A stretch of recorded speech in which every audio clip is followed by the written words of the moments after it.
तुकाराम मुंढे यांचा महिन्याचा पगार किती? कोणकोणत्या मिळतात सुविधा? गेल्या अनेक दिवसापासून तुकाराम मुंढे यांचं नाव प्रचंड चर्चेत आहे. मात्र तुकाराम मुंढे यांचा महिन्याचा पगार किती मिळतो हे कोणालाच माहिती नाही. जाणून घ्या सविस्तर. महाराष्ट्रातील धडाकेबाज आणि कर्तव्यनिष्ठ अधिकारी म्हणून तुकाराम मुंढे यांचं नाव नेहमीच चर्चेत आहे. त्यांच्या कठोर कारवाईमुळे आणि शिस्तप्रिय कार्यपद्धतीमुळे त्यांनी सर्वसामान्यांच्या मनात वेगळी ओळख निर्माण केली आहे.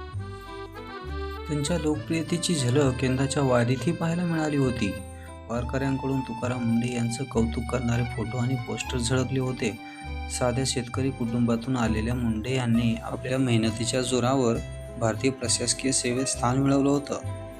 त्यांच्या कारकिर्दीत जिल्हाधिकारी, आयुक्त आणि सचिव अशा विविध महत्त्वाच्या पदावर त्यांनी काम केलं आहे. त्यांच्या स्पष्ट आणि कठोर निर्णयामुळे अनेकदा सत्ताधाऱ्यांची नाराजी ओढवली. गेल्या काही वर्षात त्यांच्या अनेक बदल्या झाल्या आहेत. मात्र बदली झाली तरी त्यांच्या कामातील शिस्त आणि कार्यपद्धतीमध्ये फारसा फरक पडला नाही. त्यांच्या प्रामाणिक आणि कडक भूमिकेमुळे ते सर्वसामान्यांमध्ये लोकप्रिय अधिकारी म्हणून ओळखले जातात.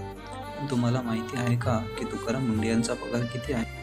तुकाराम मुंढे यांच्या वैयक्तिक पगाराची अधिकृत माहिती सार्वजनिकरित्या उपलब्ध नसल्याने त्यांचा नेमका मासिक पगार किती सांगता येत नाही. मात्र IAS अधिकाऱ्यांच्या 7व्या वेतन आयोगानुसार वरिष्ठ पदावरील अधिकाऱ्यांना मूलभूत वेतनासोबत महागाई भत्ता आणि इतर भत्ते मिळतात. हे सर्व मिळून त्यांचा पगार 2 ते 2.5 लाखांमध्ये असू शकतो असे सांगितले जाते.